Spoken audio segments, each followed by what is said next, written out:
It's pretty common to accuse Craigslist of being a shady place to trust people. At least, it is here in the US. A site where anybody can post an ad for something, whether it's real or not, and coax another person into meeting with them. It seems like a huge lack of security. It's not a surprise that the site has been abused for this lack of security, and today we'll take a look at the most famous account of when an advertising site turned deadly. Let's take a look at Philip Markoff, also known as the Craigslist Killer.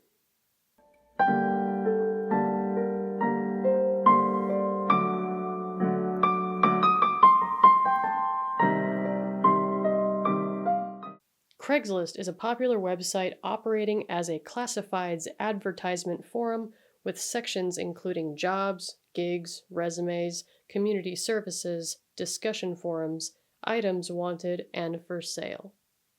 Created by Craig Newman, an early form of Craigslist existed as early as 1995 as an email distribution list to friends.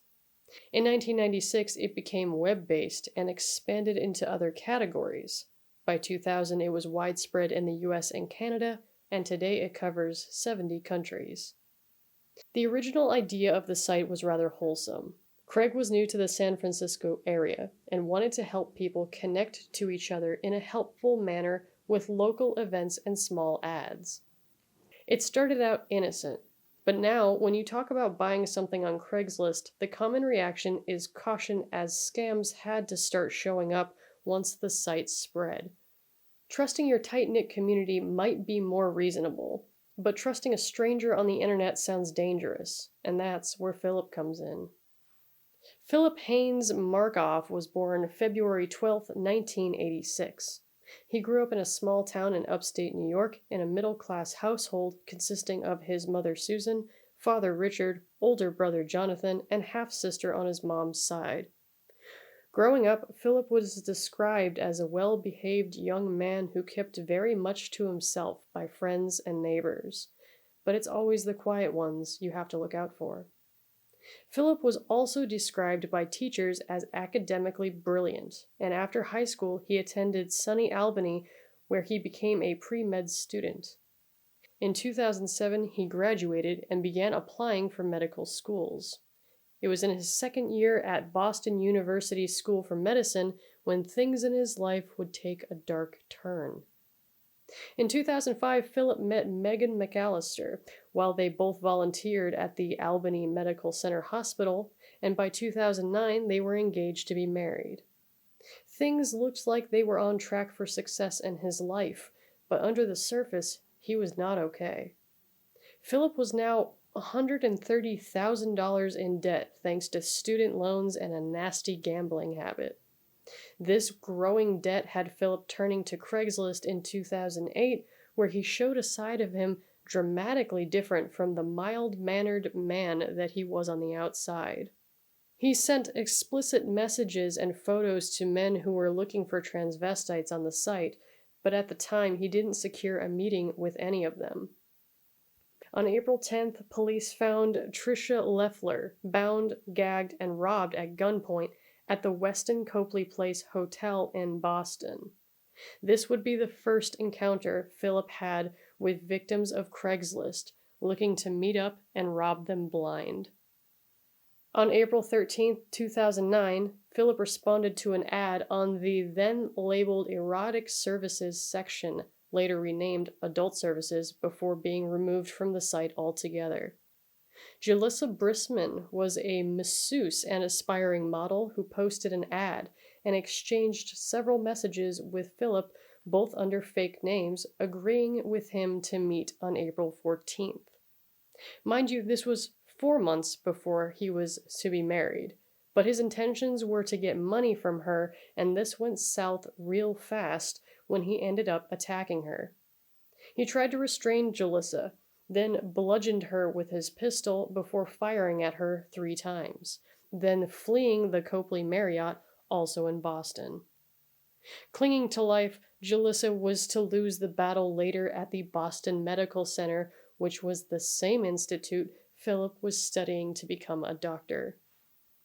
An accidental murder due to a robbery gone wrong certainly didn't stop Philip from trying again. On April 16th, just 2 days later, he attempted to rob Cynthia Melton, responding to her erotic dance ad and contacting her through a disposable phone.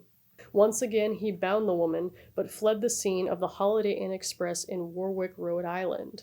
All the while, his soon-to-be wife had no idea any of this was going on, and said that he was beautiful inside and out.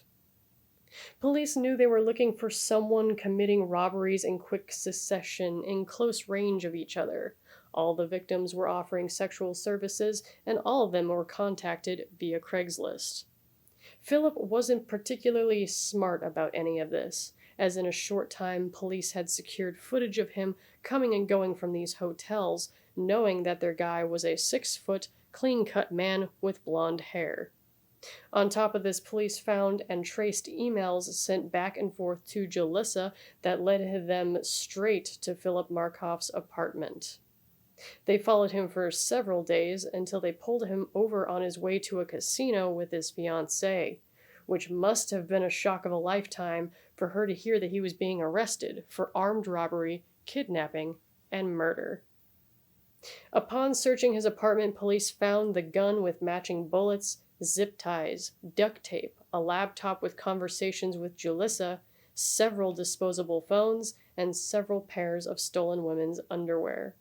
Markoff still pled guilty, delaying the trial until March of 2011. Originally, his fiancée Megan stood by his side until June of 2009. She visited him in jail to end the relationship. Philip was originally kept in the Nashua Street jail, where he made 3 attempts on his own life. The first of which he tried only 3 days after incarceration, the second after Megan left him, the third on the day he was supposed to get married. He was placed on suicide watch several times, as well as sent to the jail's psychiatric unit, but it didn't stop the inevitable. On August 15, 2010, 1 year and 1 day after he was to be wed, Philip Markoff was found game-ended in his cell. He used a knife made from a pen and a piece of metal to target arteries in his arms, legs, and neck, knowing where they were because he was studying to be a doctor. He also swallowed toilet paper, tightened a plastic bag around his head, and hid under a blanket, so he was really making sure he didn't come back from this one.